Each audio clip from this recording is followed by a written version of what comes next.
Le 10 août 2025 restera dans les mémoires. Jean-Philippe Tanguy, étoile montante du Rassemblement national, affronte Emmanuel Macron en direct sur CNews. Un face-à-face tendu, électrique, scruté par des millions de perdus. Tanguy, tel un chirurgien en pleine opération à cœur ouvert, décortique sans trembler la stratégie budgétaire du gouvernement. Il accuse François Bayrou d'avoir donné son aval à des estimations volontairement fantaisistes destinées à camoufler un gouffre financier que l'Élysée préfère ignorer. Selon Valeurs actuelles du 11 août, Tanguy cite chiffre blanc. Un déficit public de 5,5 % du produit intérieur brut en 2024, selon l'Institut national de la statistique, et une dette nationale atteignant 112 % du produit intérieur brut. Des chiffres que l'Élysée aurait tenté de minimiser pour éviter un retour à la rigueur exigée par Bruxelles. Face à ces accusations, Macron, visiblement déstabilisé, perd ses moyens en direct, balbutiant des réponses incohérentes et s'emportant contre Tanguy, qui l'accuse de populisme irresponsable. La France, déchirée entre le RN et les barrières médiatiques érigées par les élites, observe ce moment avec un mélange de choc, de fascination et d'incrédulité. Sur X, des posts comme celui de @patriote-france1025 décrivent l'incident comme Tanguy pulvérisant Macron en direct, un moment viral visionné des millions de fois. Macron, soutenu par des médias complices comme BFM TV et France Info, dénonce une attaque populiste orchestrée par l'extrême droite. Mais ce fiasco révèle une vulnérabilité criante, une fragilité qui menace de faire s'effondrer sa façade de président intouchable. Pourquoi cet échange explosif? Pourquoi Macron craque-t-il face à Tanguy? Et que signifie cela pour la France et l'Europe dans un contexte de crise multiple? Plongeons dans cette tempête en décortiquant chaque élément pour révéler la vérité. Des sources sur X comme @jugarcia sont cinglantes. Jean-Philippe Tanguy a exposé l'hypocrisie de Macron et Bayrou, révélant la vérité sur un budget en déroute que l'Élysée veut cacher. Ces mots sont un véritable uppercut au visage des citoyennes et citoyens français qui cherchent désespérément la transparence dans un océan de mensonges, de désinformation et de narratifs officiels imposés par les élites. Le RN, première force aux élections européennes de 2024, dénonce sans relâche le mur antifasciste, une construction artificielle conçue pour marginaliser les voix dissidentes et protéger le statu quo. Ce rempart s'effondre face à la montée d'une soif populaire pour la vérité, amplifiée par les réseaux sociaux et les médias alternatifs comme CNews et Valeurs actuelles. Marine Le Pen, Jordan Bardella et des figures comme Tanguy défendent des principes clairs. Souveraineté nationale, sécurité des Français et retour au bon sens politique. Une ligne qui résonne avec des conservateurs internationaux comme Donald Trump, Viktor Orban, Giorgia Meloni et Candace Owens, qui critiquent l'arrogance et les échecs de Macron. Dans une interview à CNews le 12 août, Tanguy accuse Bayrou d'avoir validé des projections budgétaires irréalistes, masquant une explosion du déficit public pour éviter un retour à la rigueur exigé par Bruxelles. Selon les Échos, 13 août 2025, le déficit de 5,5 % en 2024 dépasse largement les critères du pacte de stabilité européen, 3 %, et Bayrou aurait minimisé ces chiffres pour protéger la coalition macroniste. La journaliste macroniste, incapable de contrer les arguments précis de Tanguy, s'effondre sous la pression, révélant l'incapacité des élites à défendre un bilan économique désastreux. Pendant que l'opinion publique s'enflamme avec des mots dièses comme #MacronCrack et #TanguiVérité en tendance sur X, Macron s'enlise, incapable de calmer la tempête médiatique et populaire qui secoue son régime. L'Élysée minimise l'incident, le qualifiant de polémique stérile orchestrée par l'extrême droite, dans une déclaration rapportée par Le Figaro le 13 août 2025. Une erreur colossale qui n'a fait qu'attiser les spéculations et amplifier l'attention mondiale sur ce scandale. Selon Le Point, Macron a ordonné une contre-offensive médiatique, mobilisant des chroniqueurs et des communicants pour discréditer Tanguy, le qualifiant de polémiste populiste et d'agitateur du RN. Mais cette réponse agressive a eu l'effet inverse, alimentant les accusations de censure sur X, où des posts comme celui de Europe 1, 13 août 2025, dénoncent l'Élysée qui muselle les vérités sur le budget pour protéger un président en perdition. Candace Owens, dans un post publié le 14 août, a apporté son soutien à Tanguy, déclarant « Bravo à Jean-Philippe Tanguy pour avoir exposé l'hypocrisie de Macron et Bayrou. La vérité finira par éclater. Ce scandale, amplifié par les réseaux sociaux et les médias alternatifs comme CNews et Valeurs Actuelles, met Macron dans une position intenable, révélant un président aux abois prêt à tout pour protéger son image, même au prix de la liberté d'expression et de la confiance des Français. Selon l'Express, 15 août, l'Élysée aurait tenté de faire pression sur CNews pour limiter la couverture d'un incident. Une démarche qui, si elle était confirmée, constituerait une atteinte grave aux principes démocratiques. Chaque tentative de répression ne fait qu'alimenter davantage les spéculations, donnant l'impression d'un président et d'un système macroniste en pleine déroute. Mais qui est cet Emmanuel Macron, ce président si fragile face aux attaques incisives de Jean-Philippe Tanguy et à la montée des voix souverainistes?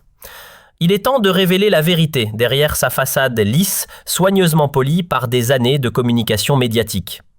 Macron, qui se vend comme un leader moderne, visionnaire et progressiste, traîne un passé qui soulève de sérieuses questions sur sa crédibilité et sa légitimité. À imaginer, le président, censé guider la nation à travers les tempêtes économiques, sociales et géopolitiques, a un historique marqué par des scandales financiers et des alliances douteuses.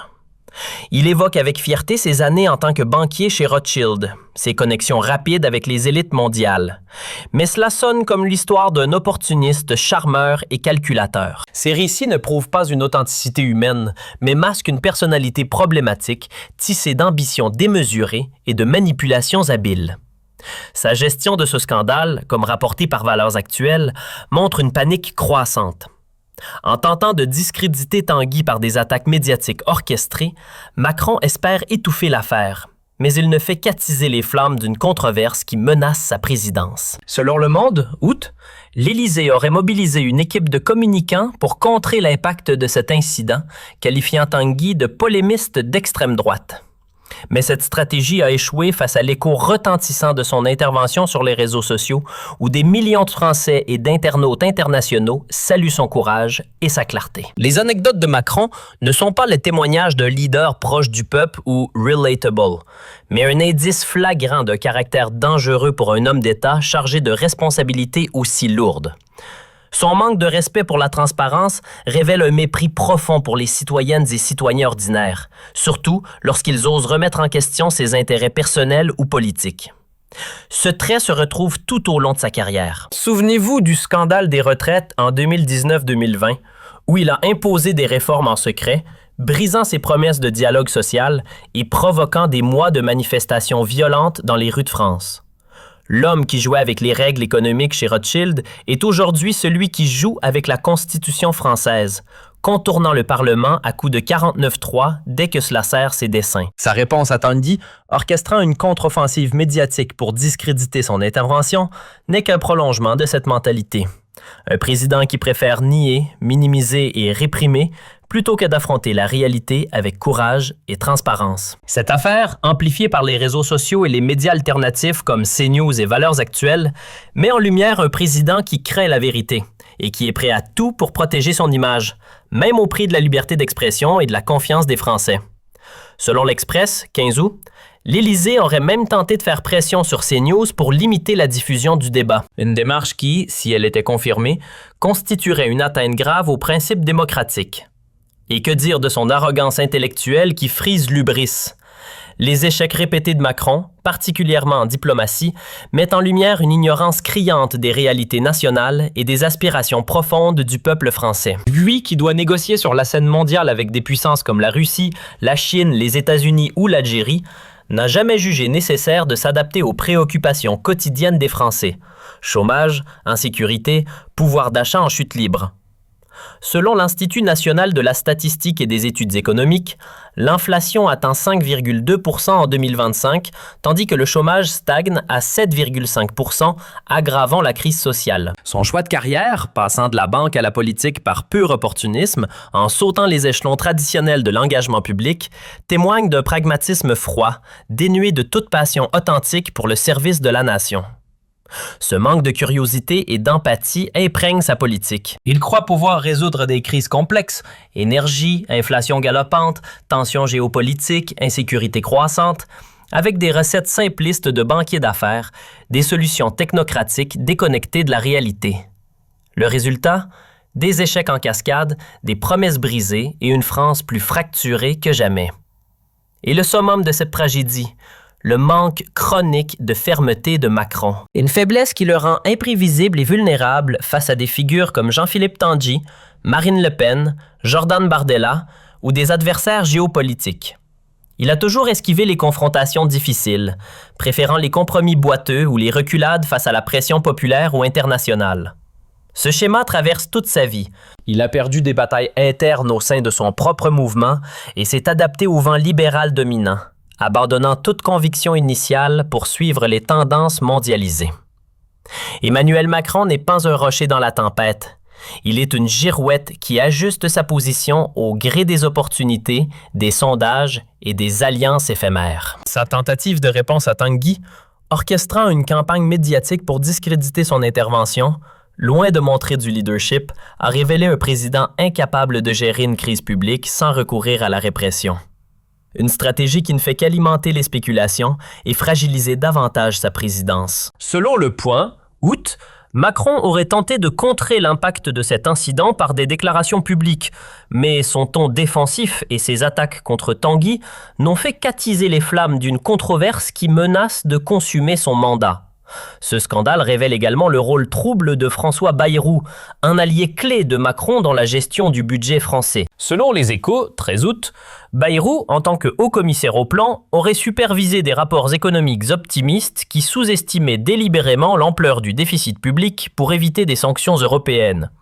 Ces manipulations, dénoncées par Tanguy lors du débat, ont mis en lumière une gouvernance opaque où les chiffres sont maquillés pour maintenir une illusion de stabilité économique. Cette révélation, appuyée par un rapport de la Cour des comptes, Le Figaro, 14 août, montre que les projections budgétaires de l'Élysée reposent sur des hypothèses irréalistes comme une croissance économique de 2% en 2025, alors que les prévisions de l'Organisation de coopération et de développement économique tablent sur 1,2%. Cette opacité budgétaire, combinée à la perte de crédibilité de Macron face à Tanguy, alimente la colère des Français, qui se sentent trahis par un gouvernement déconnecté de leur réalité quotidienne.